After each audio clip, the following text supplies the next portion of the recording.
الأصدقاء الأعزاء، الصديقات العزيزات في كل مكان، مرحبا. شهدت سوريا في الفترة الأخيرة استكمال لما شهدته في شهر آذار الماضي من مذابح ومجازر اقترفتها ميليشيات نظام أحمد الشرع أو أبو محمد الجولاني.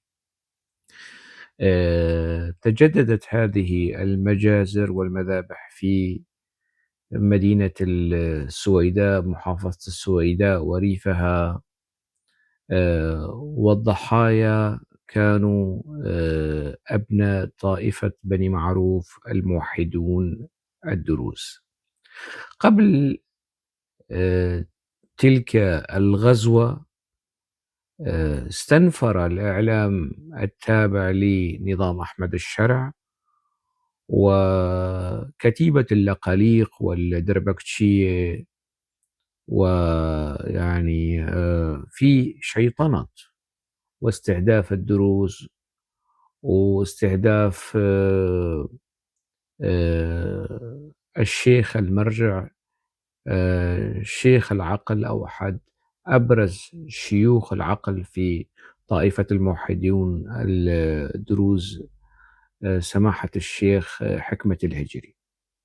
وما زال الاستهداف مستمر، يعني تارة يقولون أنه لا، الدروز أخوتنا، لكن نحن فقط نستهدف حكمة الهجري والمقاتلين التابعين له.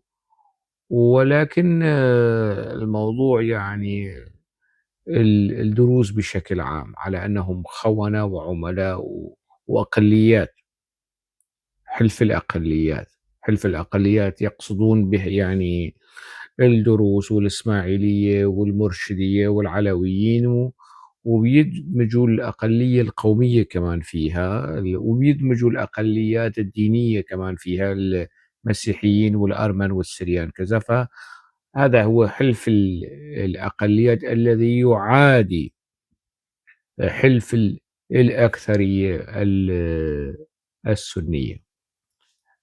هذه الشيطنة كانت وما زالت وستبقى لسان حال الإعلام السوري الحالي الحاكم، إعلام أحمد الشرع. إعلام يعني يوما إثر آخر يتمرغ ويسقط يعني في الحضيض على المستوى الأخلاقي، الحديث على المستوى المهني، نفس القصص. يعني نظام حافظ الأسد ونظام بشار الأسد كان عندهم، أو بشار الأسد، يعني كان عندهم شادي حلوة واحد. الآن أحمد الشرع عنده كتيبة من شادي الحلوة، كتيبة يعني. فخلونا نتفق إنه طبعا ما رح نتفق يعني، لكن النقطة الأساسية التي أريد أن أذكر بها أنصار نظام أبو محمد الجولاني أنه لا يوجد الآن دولة. يكثر الحديث عن الدولة وتمكين الدولة، وكل من ينتقد نظام أحمد الشرع على أساس أنه ضد الدولة. هنالك حالة من الدمج ما بين نظام انتقالي مؤقت والدولة، أنه أنت تنتقد هذا النظام فأنت ضد الدولة بالضرورة. نفس الخطاب حنطق منطق، يعني خطاب بشار الأسد ونظام بشار الأسد خاصة. يعني والبعض يعني غيروا الكراسي. مثلا موسى العمر كان مذيع في قنوات إعلام النظام، بعدين دخل على قنوات المعارضة، والآن صار قناة النظام. والتقلبات هي يعني مثل الرقاصة أو العاهرة اللي ما بتفرق معها في أي كرخانة بترقص، يعني ما بتفرق، المهم الأجر. البعض من إعلامي هذه السلطة يتعاملون مع الإعلام ومع الحقيقة بنفس منطق العاهرة اللي ما بيهمه. ومش بس هيك، العاهرة الوقحة اللي تيجي بتنظّر بالشرف وبتنظّر في الوطنية وفي الدولة وتمكين الدولة ومن هالقصص هي كلّياتها. نموذج من الإعلام الساقط، من المنحط الآن الذي يتصدر الواجهة ويدافع عن نظام أبو محمد الجولاني. هذه عينة من الزبالة الإعلامية التي تتصدر المشهد. هذا النموذج، يعني مش كل الإعلام السوري، لا. طبعا الثورة التي اندلعت على نظام بشار الأسد كانت ثورة حرية وكرامة، فاتركوا الناس تنتقد بحرية. يعني لا تخلطوا، لا تدمجوا ما بين نظام حتى ولو كان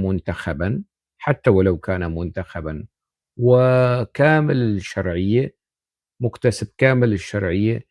من حق الشعب السوري والمثقف السوري والإعلامي السوري والقروي والريفي والمسؤول أن ينتقد هذا النظام. لا تسلبوا حق الناس في التعبير عن الرأي مهما كان قاسيا، مهما كان لاذعا، لأنه الثورة التي زعمتم أنكم ثوريين ومشاركين في الثورة كانت ثورة حرية، لا تسلبوا حرية الناس، ولا تتعاملوا بنفس معيار ومقياس وأساليب وخطاب نظام بشار الأسد في موضوع الحرية، يعني سلب الناس حريتهم. وكانت ثورة كرامة، فلا تسلبوا كرامة الناس. عديم الكرامة هو وحده الذي يتطاول على كرامة الآخرين. شفناكم في الساحل السوري والمجازر المروعة التي اقترفتموها، وشفناكم في محافظة السويداء، وشفناكم سابقا يا بواقين الدجاج في عفرين وفي رأس العين. يعني الموضوع بدأ من الشمال السوري، بدأ من استهداف المناطق الكردية، بدأ من استهداف المدن الكردية في سوريا، ووصل إلى الجنوب السوري مرورا بالساحل. يعني اقترفوا تلك المجازر والمذابح والإهانات وفلتوا من العقاب عندما كانوا على مقاعد المعارضة. هذه الحثالات شذاذ الآفاق الذين يتحكمون الآن بمصير هذا البلد فعلوها سابقا وكرروا جرائمهم في حق أبناء الساحل. ويعني أخيرا وليس آخرا طائفة الموحدين الدروز، والدور جاي يعني. وهم يهددون، يقولون يعني جاييكم يا أكراد، جاييكم يا قسد، وحضروا حالكم وزلم ونشامة وبطيحان الجناد، ويجهز الخيل والليل والأسلحة والسيوف وكل هالقصص بيجهزوا حالهم. فخلوا الناس تنتقد. أنا عم شوف، عم تابع، يعني حتى يعني الناس اللي بتنتقد بشيء مو من حدية، بشيء من التوازن، الهدوء، يستهدفونهم.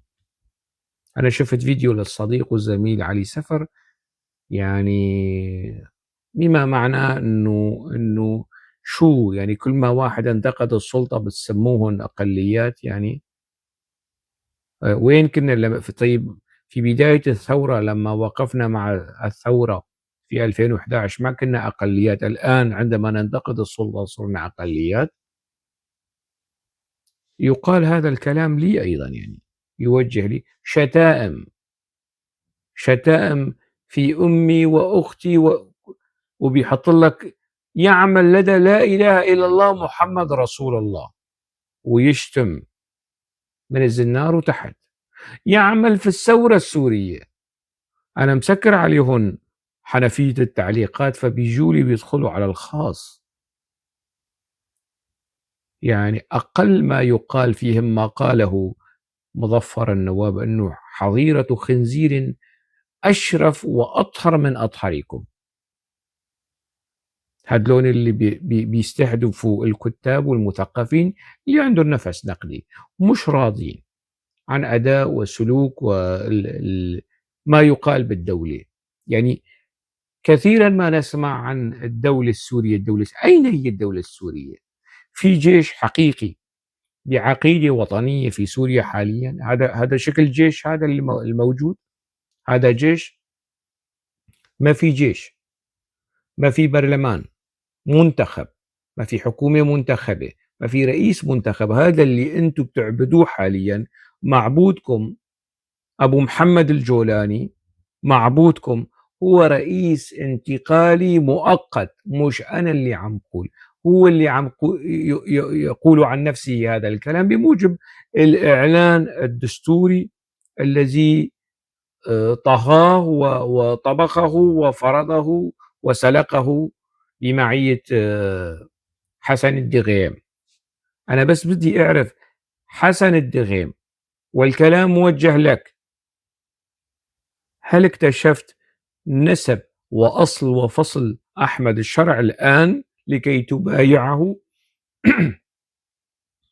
عندما كان أحمد الشرع أميرا على إدلب كنت تشكك في إسلامه، في دينه، في أصله، في فصله، في تاريخه، وتطالب رفاقه وعناصره بترك جبهة النصرة والإطاحة به. الآن هل اكتشفت؟ يعني أحد اثنين بيكذبوا. يا حسن الدغيم لما كان معارض للجولاني كان كذاب، يا حسن الدغيم الواقف الآن مع الجولاني ويسوق وسيادة الرئيس كذاب. واحد من اثنين، ما بيصير انه يكونوا اثنين صادقين او اثنين كذابين. طيب هل حصل حسن الدغيم على كل الإجابات التي على كل يعني الإجابات الشافية والكافية على كل الأسئلة التي طرحها في فيديوهاته التي تملأ السوشيال ميديا سابقا، ومش قبل 200 500 سنة، قبل سنوات، يعني قبل سنوات قليلة يعني. وفي حواره مع أحمد منصور، فنفس القصة اللي محمد موسى العمر كان يحكي نفس الأسطوانة. كل هذه الزبالة اللي ترونها كانوا يقولون في أبو محمد الجولاني ما لم يقله مالك في الخمر، والآن يعبدونه، يعبدون ما كانوا يشتمونه، يكفرونه. المهم، فتركوا الناس يعني تنتقد. أنا مهما انتقدت أداء الحكومة، أنا لا أصيب إصبعا بخدش، لا أريق قطرة دم واحدة. هذا نقد، هذا الرأي، هذا الكلام الناقد، الرأي الذي أقوله هو حقي. لا يمكن لأحد أن يسلمني هذا الحق ويصنفني أقليات. بيطلع لي واحد محور الأقليات، واحد تافه مو أريان بحياته كتابين، بيجي بيصنفني انه انت اقلوي او محور الاقليات او مثقفين وكتاب الاقليات. نفس الكلام يقال عن فادي عزام، نفس الكلام يقال عن علي سفر، نفس الكلام يقال عن مين بتكون، يعني عن رشا عمران، وقيسوا على ذلك. طيب يا أولادين الحرام، إذا شلنا مثقفي الأقليات من المشهد الثقافي السوري، مين يبقى لكم مثقف؟ أنس الدغيم هذا، ولا طبق النذالي، طبق السفالي، وزير الثقافة. ماذا سيتبقى لديكم من مثقفين وأدباء وشعراء يعتد بهم؟ حتى الأدباء والشعراء السنة الأقحاح المحترمين المعتدلين مش رضيانين عنكم. من سيتبقى لكم إذا أنتم هذا أقليات، هذا أقلوي، فلان أقلوي؟ طبعا كم مهول من الجهل والجهالة يصار إلى ضخه، يعني ما حدا أريان، يعني مثلا كتاب من كتبي، رواية من رواياتي، لحتى يعرف هل أنا بالفعل أقلوي أو أنحاز لقوميتي على حساب سوريتي ومن القصص هيك. هذا لا، أنا لا أتنازل. أنا لا أتنازل عن حقوق الدرزي وحقوق الأرمني وحقوق التركماني وحقوق العلوي وحقوق المسيحي والسرياني بقدر عدم تنازلي عن حقوق الكردي. يا سفلة،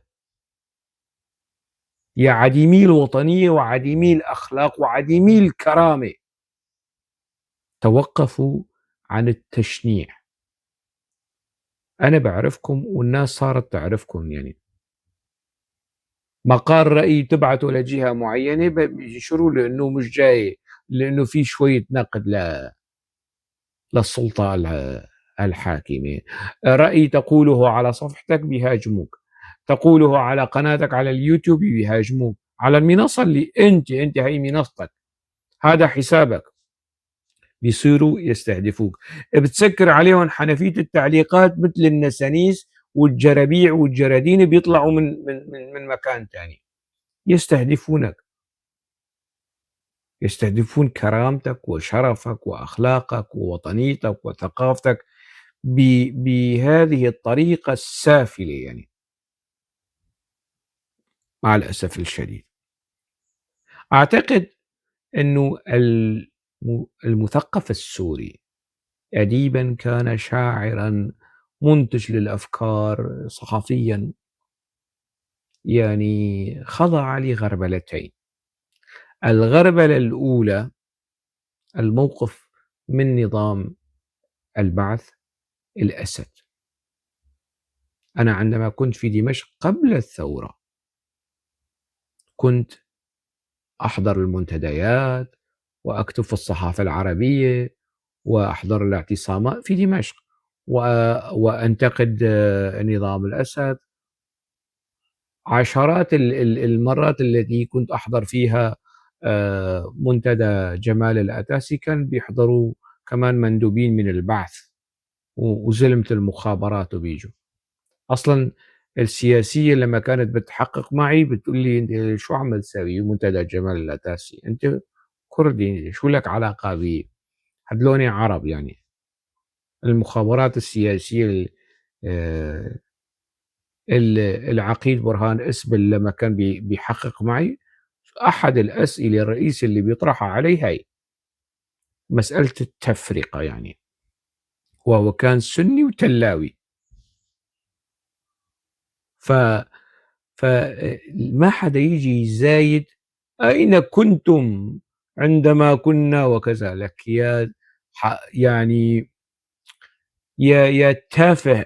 أنا عندما كنت وأعارض هذا النظام أنت كنت بعثي وأبوك بعثي وأمني وبتكتب تقارير في الناس. أنا كنت أكتب مقالات ناقدة للنظام وأنشرها في الصحافة العربية وفي الصحافة الكردية، وأنت كنت بتكتب تقارير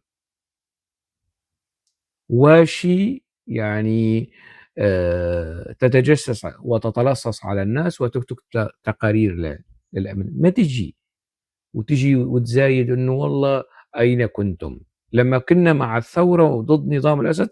ما كنا اقليات. الان صرنا كل من ينتقد احمد الشرع واداء احمد الشرع وهو ليس شرعي، ومثله اي جنرال انقلب على السلطه.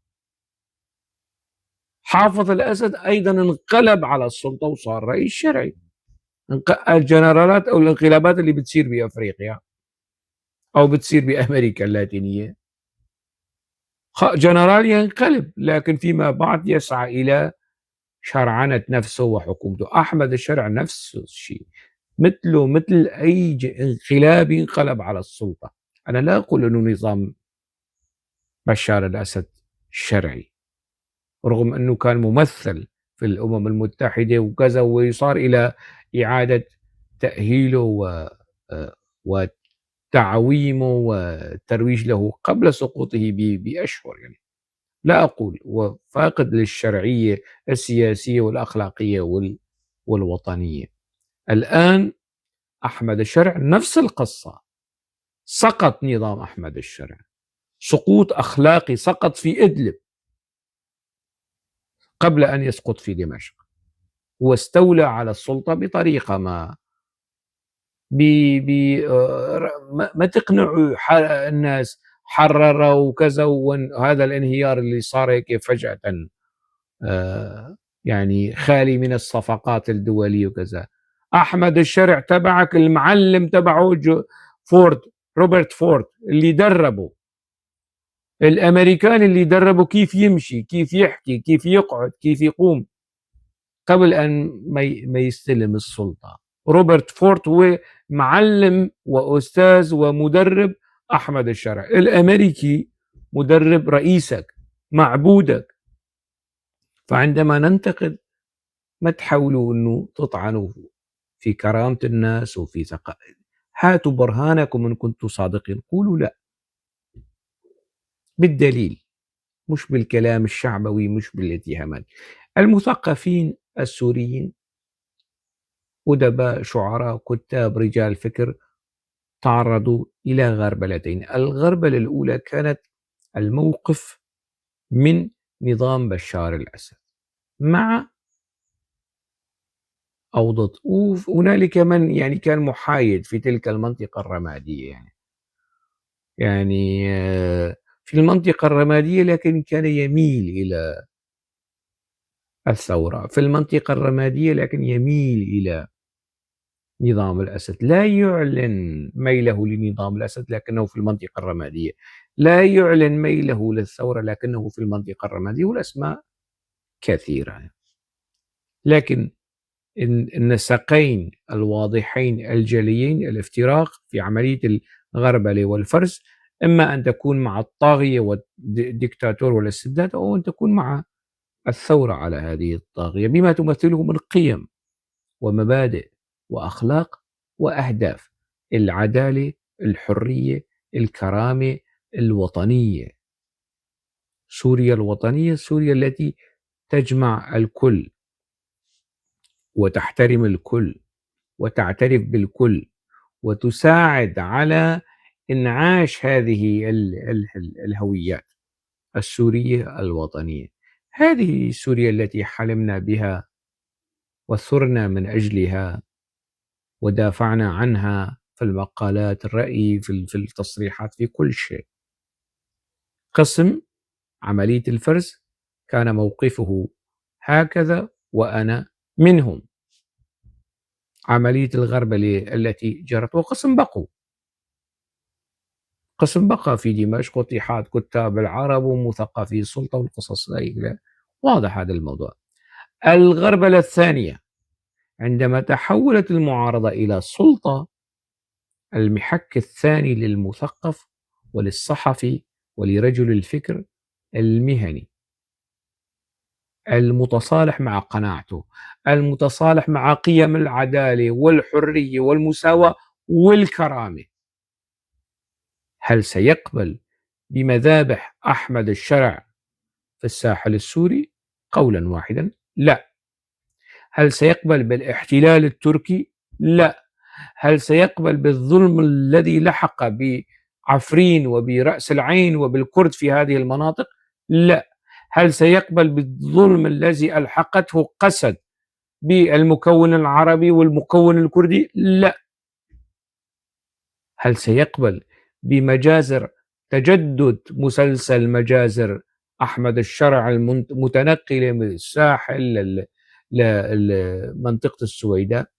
لأ، هذا المثقف الوطني الآن عملية الغربلة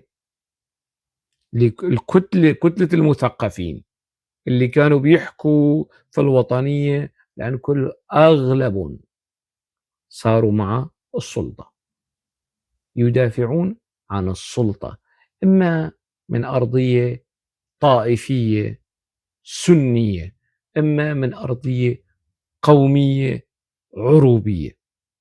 يعني قد يكون علمانيًا، لكنه يدافع عن هذه السلطة لأنها تمثل العرب، عروبة سوريا والجمهورية العربية السورية، والعرب هم الأغلبية من الكلام. وفي منهم إنه من الجانب الديني، إنه الإسلام والمسلمون هم الأغلبية، وهذا في منهم داخل الدائرة الإسلامية إنه المسلمون نعم الأغلبية، لكن الأغلبية من المسلمين هم سنة، أهل السنة والجماعة. فحلقات الضغط هي عملت يعني أجرت عملية غربلة جديدة، فرز جديد لكتلة المثقفين اللي كانوا على أساس مع ثورة الحرية والكرامة. اتضح أنه ضد الحرية وضد الكرامة، سكتوا وخرسوا وصاروا يبرروا ويلتمسوا الأعذار للدولة وسلاح يعني لا سلاح سوى سلاح الدولة، وينبغي أن تنضوي كل المكونات داخل الدولة. لك يا حبيبي، وين الدولة؟ وين الدولة المقنعة؟ وين الدولة التي تقنع مكونات الشعب السوري؟ الدولة ليست فرض، الدولة ليست الزج بالبدو ضد الدروز واستهداف حكمة الهجري يعني. وشفناكم يعني قبل يمكن اليوم أو البارحة، يعني استلم أحمد الشرع تقرير التحقيق في مجازر التي حدثت في الساحل السوري في شهر آذار. تقرير لنشوف كيف بده يحاكم نفس الأشخاص اللي ارتكبوا المجازر في الجبلة وفي الساحل السوري، شفناهم في السويدة. هل يقوى أحمد الشرع على محاكمة أبو الميش، مش العمشات والشلحات والكلسات والبطحات وبواقين الدجاج وبطيحان؟ هل يقوى أحمد الشرع على محاكمة البطيحان؟ هذا جيش بطيحان. هذا كنا بجيش أبو شحاطة، صرنا بجيش أخو الحفياني، جيش أبو الميش. هذا مش جيش. حتى الآن الميليشيات الموجودة لم تندمج في هذا الذي يقال أنه جيش، يعني أشكال الجيش، هيئات، خطاب، كلام، التزام، انضباط، عقيدة القتالية هل هي عقيدة وطنية سورية؟ بيحكوا لك عن الدولة وتمكين الدولة. إذا عملية الغربلة الثانية، الغربلة الأولى الفرز الأول مع الثورة ضد نظام بشار الأسد، الآن مع قيم وأخلاق الثورة، مع قيم العدالة والحرية والمساواة، مع القيم الوطنية، وضد فاشية ميليشيات أحمد الشرع وأبو محمد الجولاني. هذا الفرز حدث قلة قليلة جدا، مع الأسف الشديد حافظوا على جوهر وقيم وأخلاق، هذه الأخلاق الإنسانية، يعني القيم الإنسانية، قيم الحرية والعدالة والكرامة اللي كانت يعني قيم الثورة السورية، لكن هي قيم إنسانية. قلة قليلة حافظوا على أنفسهم، والبقية سقطوا على موائد السلطة، على موائد طبق الزبالة تبع وزير الثقافة، طبق الكرامة. أفطرت على طبق الكرامة في الساحل السوري أفطرت على طبق السفالي بما اقترفه نظامك. في محافظة السويداء أفطرت على طبق النذالي بما اقترفه نظامك وميليشياتك. وفي الصرامة ستفطر على طبق الزبالة. أنت منتج للثقافة، تحكي يعني عن العلويين وأنه كان في وحدة علوية وبتجي بتخدم بيتك وكذا. يعني هل نتحدث بهذا المنطق؟ أنت كوزير ثقافة آتي وأتحدث عن هذا المنطق والكم العرب اللي كانوا بيشتغلوا مثلا عند الكرد، نحكي بهالمسألة؟ عيب نحكي بهيك قضايا بهيك أسلوب وأنت مسؤول. لكنك مفروض يعني على السوريين، أنت من حصة قطر، أنت ووزير الإعلام من حصة قطر في هذه الحكومة. إذا رفعت عنكم قطر الغطاء بتروح بتولي بتروح تاكل كرامة هنيك. فالمثقفين السوريين الأصلاء الأقحاح المتصالحين مع القيم الوطنية اللي بيحبوا سوريا، بيدافعوا عن سوريا التي طمحنا وما زلنا نطمح إليها. في الأشهر الأولى، في الأيام الأولى من الثورة السورية قبل العسكرة، ما زالت باقية في وجداننا وسنبقى ندافع عنها، لأنه أنتم يعني لم يورثكم آبائكم سوريا بطابو رسمي، لا، سوريا لكل السوريين. وما في حدا يجي ويقول اللي ما يعجبه يروح، هذا مش ملك أبوك اللي خلفك لم يورثك سوريا من أقصاها لأقصاها تتحكم مين يبقى ومين ما يبقى. تقول أقليات، تقول شو ما تقول، سنبقى. وأعتقد أنا لست وحدي، يعني كل من ينبض في دمه محبة الحرية والكرامة والعيش المشترك في سوريا حقيقية سيبقى على موقف نقدي واضح وحازم وصارم ضد هذه السفالة والنذالة والزبالة التي تسوق لنا على أنها حكومة شرعية ودولة شرعية وكذا في سوريا. يا إما أن يعني تعتدل وتصبح بالفعل تمثل طموحات السوريين، يا إما أن سيبقى النقد يعني النار التي تحرقهم. هم يقتلون الناس، هم يبيدون الناس، هم يبثون الفاشية والطائفية، الفاشية الدينية والطائفية والعنصرية في المجتمع، ونحن سنبقى نبث في المجتمع المصل المضاد لهذه الفاشية ولهذه السفالة، ألا وهو الوعي النقدي والموقف النقدي والرأي النقدي. على أمل أن تكون الفكرة واضحة. حتى موضوع آخر، ألقاكم على خير.